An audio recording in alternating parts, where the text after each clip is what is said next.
मित्रों, ये है कोटद्वार का तीलू रोतरी चौक। और आइए देखिए, एक कोटद्वार के अंदर जो फल ठेली इस तरह के माध्यम से सड़कों पर काबिज लोग हैं, उनकी दिनचर्या मैं आपको दिखाता हूँ। ठीक है बॉस।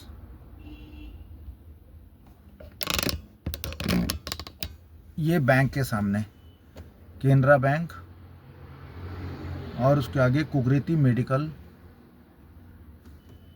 स्टोर, ये आप देख रहे होंगे।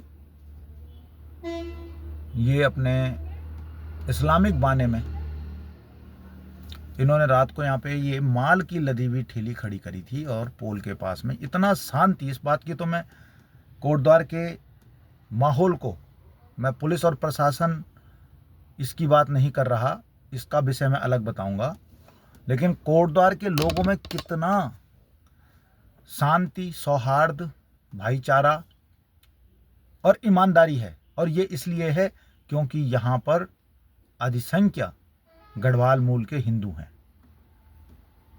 कुछ एक छोटा सा परसेंटेज यहाँ क्रिश्चियंस जो अभी धर्मांतरण के काम में लग करके आने वाले दिनों में हो सकता है आप कोटद्वार के अंदर बड़ी मुस्लिम आबादी को, क्रिश्चियन आबादी को देखें, मगर वर्तमान में जो भाबर ग्रामीण है, झंडी चौड़ का इलाका, कोटद्वार के अंदर 3 कॉन्वेंट इस समय मिशनरीज के चल रहे हैं और एक बड़ी जमीन जायदाद पर, और वो भी कोटद्वार के पौष इलाके में, चाहे वो मांटेसरी का इलाका हो, आम पड़ाव इंदिरा नगर के क्षेत्र में, वहाँ पर बहुत बड़ी लैंड। इसके बाद तड़ियाल चौक के पास कॉन्वेंट, और तीसरा इलाका बन रहा है आपका भाबर के जो हल्दू खाता के बाद पुल, मालन पुल के बाद जो इलाका है कॉन्वेंट का।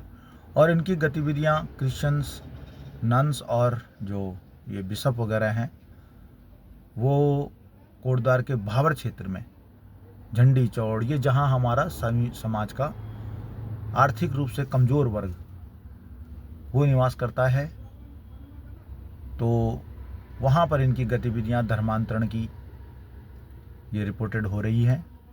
लेकिन देखिए, इस तरह से एक फलों की ठेली अभी आप देख रहे होंगे, ये आप देखिए, ये फलों की ठेली मुल्ला जी की तैयार हो गई है। इसमें संतरा है, अनार है, केले हैं, सेब है और उस तरफ कुछ है। तो इस अगर ठेली की मैं वैल्यूएशन करूं तो इस समय इसके पास माल है लगभग 2,500 से 3,000 रुपये का। और इसमें से मुझे जो दिखाई दे रहा है 2,500 से 3,000 रुपये इस ठेली की लागत जो यहाँ पर है। कैसा व्यवसाय है फल सब्जी का, ये मैं आपको बताना चाहता हूँ। और शाम तक होते होते ये 8 से 10,000 रुपये इस 3,000 से बना लेंगे और अगले दिन के लिए 3,000 निकाल करके जो कम से कम 5 से 6,000 रुपये का जो इनका इसमें मुनाफा है, ये लेकर के, तो इस तरह से एक फल सब्जी वाले की जो महीने की इनकम है, इस तरह के लोग जो कोटद्वार के चौक चौराहों पर काबिज हैं, जो लोग, ये लोग प्रयास ये करते हैं कि हमें व्यापारिक प्रतिष्ठान ऐसी जगह मिले जहाँ पे बस अड्डा, चौराहे, चौक, उन जगहों पर ये अतिक्रमण करते हैं। अब मैं बात करूंगा कि इस तरह से ये, और इनका एक बड़ा तबका कोटद्वार के सभी चौक चौराहों पर काबिज है।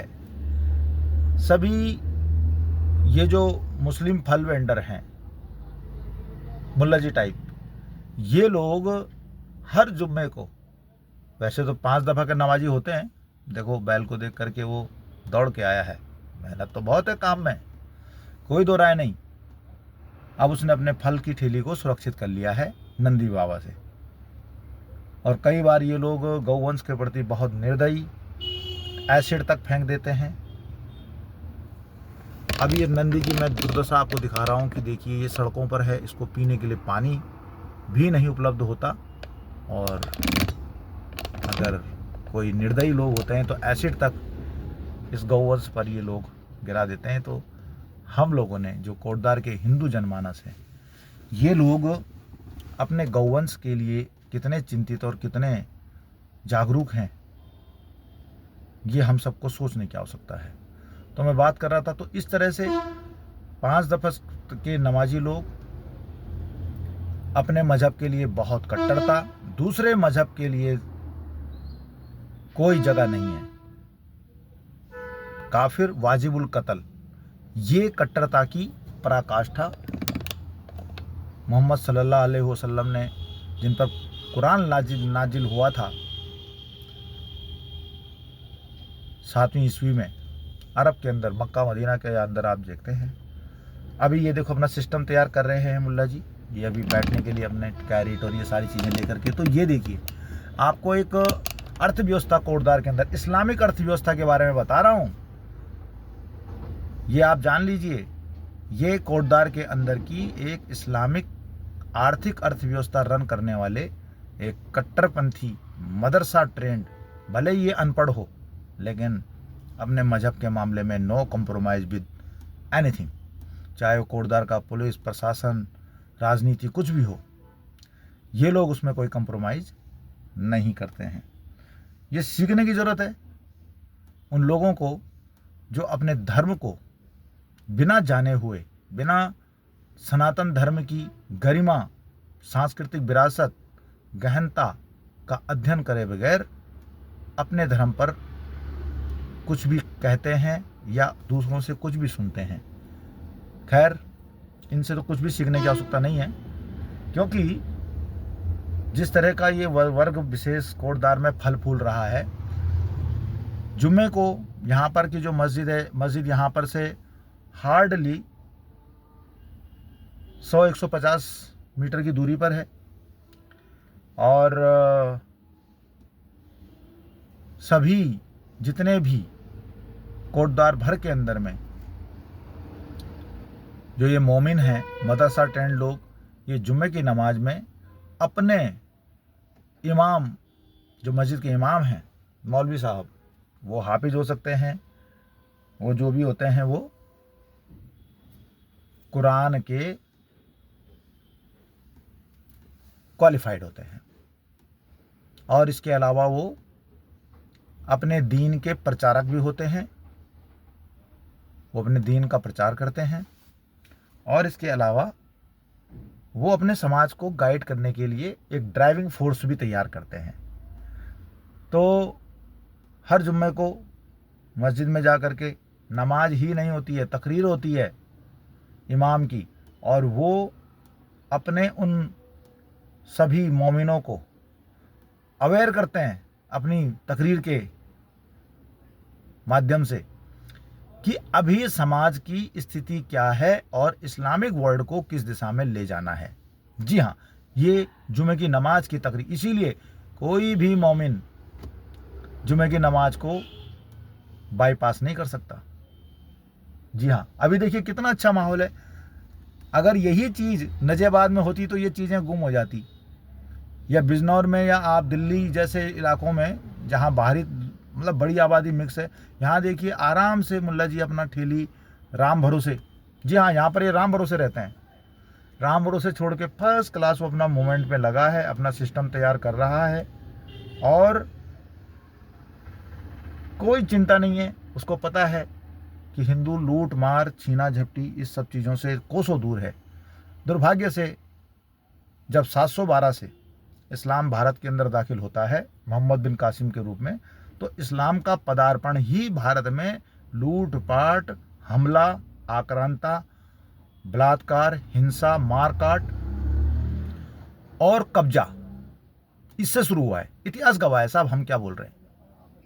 आप इतिहास उठा के देखिए, सिंध के महाराजा दाहिर पर क्यों अरब से हमला हुआ था।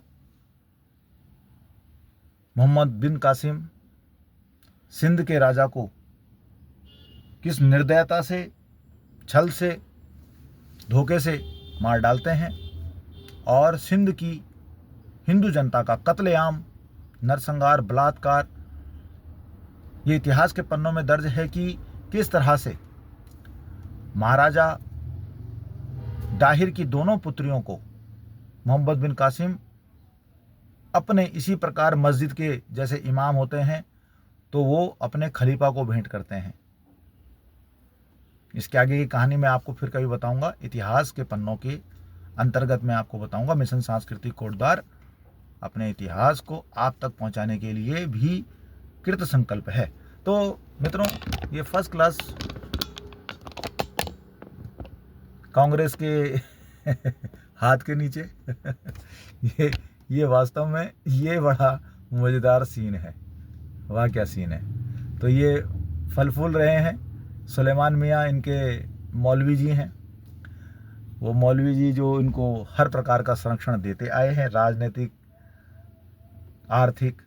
कोटद्वार की जगह जगह जो सब विवादित और अतिक्रमित जगह हैं उन पर बिठाने वाले यही जिहादियों का साथ, ये आपके आगे हाथ। तो ये इस तरह का माहौल है साहब। ये बहुत आइडियल सिचुएशन है। इस माध्यम से आप समझिए कि किस तरह से कोटद्वार के अंदर में रोजगार जिहाद, ये एक बहुत बड़ी समस्या है। कैसे समस्या है ये अतिक्रमण करने वाले लोग, और दूसरी तरफ ये चलाते हैं इस्लामिक जिहादी मूवमेंट को। जी हाँ, इस्लामिक जिहादी मूवमेंट को इन लोगों के द्वारा। और देखिए बड़े मज़ेदार चीज़ है, अभी आपको मैं ये देखिए, ये केले आ गए हैं मंडी से, अगेन भाई बिरादर, ठीक है ना। तो ये हम सबको समझने की ज़रूरत है। मिशन सांस्कृतिक कोटद्वार ने फल सब्जी विक्रय केंद्र जो स्थापित किए थे, उसमें हमें हमारे पूर्व सैनिक बंधुओं ने भी सहयोग किया, समाज के जागरूक पढ़े लिखे लोगों ने, जिन्होंने इस बात को समझा, उन्होंने सहयोग किया।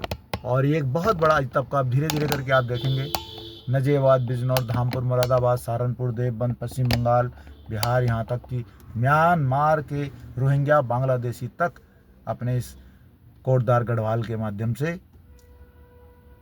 जंगे जिहाद, इस्लामिक मूवमेंट को आगे बढ़ा रहे हैं। ये केवल एक रोजगार का, धंधे पानी का सौदा नहीं है। जिस दिन इनकी अच्छी खासी संख्या हो जाएगी, उस दिन ये इस शहर को अपनी जो आसमानी किताब है उसके हिसाब से चलाने की मांग शुरू करने वाले हैं। ये पक्की बात है। देश के अन्य हिस्से इस बात के गवाह हैं। अभी पश्चिम बंगाल में जिस तरह से तृणमूल कांग्रेस, जो कि कांग्रेस की ही ब्रांच है, उसका सुपड़ा साफ किया है। और उन लोगों से पूछो कि उन्होंने इनके राज में, इस इस्लामिक राज में, जो लगभग सरिया ममता बनर्जी, ममता बानो ने ये वहाँ पे तकरीबन लागू कर दिया था, उन लोगों ने कितनी चैन की सांस ली है। जबकि अभी वहाँ पर कुछ भी गतिविधि भारतीय जनता पार्टी की हिंदुत्ववादी सरकार के द्वारा शुरू नहीं हुई है, लेकिन उन्होंने बहुत साई ऑफ रिलीफ जिसको बोलते हैं, एक सांत्वना की सांस उन्होंने ली है। तो मित्रों, ये सारी चीज़ें समझने की आवश्यकता है, और आज जितनी जल्दी समझ जाएं, क्योंकि मिशन सांस्कृतिक कोटद्वार एक प्रिवेंटिव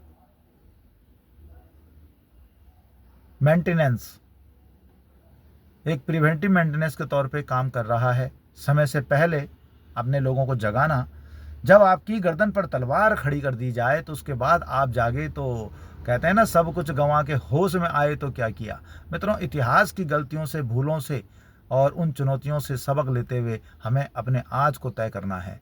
हम लोग फौजी हैं, हम कभी गच्चा नहीं खा सकते। दुश्मन से हम अगर मात खाते हैं तो इसका असर हमारे नागरिकों पे पड़ता है। इसलिए हमें ये विशेष ट्रेनिंग होती है कि हमने हर युद्ध को जीतना ही है, और ड्यूटी अनटू डेथ। ये देखो मुल्ला जी अभी लेके आ गए हैं आपके लिए, आपके शादी ब्याह के लिए ये बट डाली, ये देखिए आप, ठीक है ना। अब मुल्ला जी का अगर आप तारुफ सुनेंगे तो आपको मज़ा आ जाएगा कि मुल्ला जी जो हैं क्या सोच रखते हैं। तो चलिए देखते हैं मुल्ला जी क्या सोच रखते हैं। मुल्ला जी देखो, अपने ताने बाने से देख रहे हो ना आप, गोल टोपी, झकास कुर्ता पजामा, ये सारी चीज़ें है ना। तो अभी मुल्ला जी से हम पूछ लेते हैं, है ना।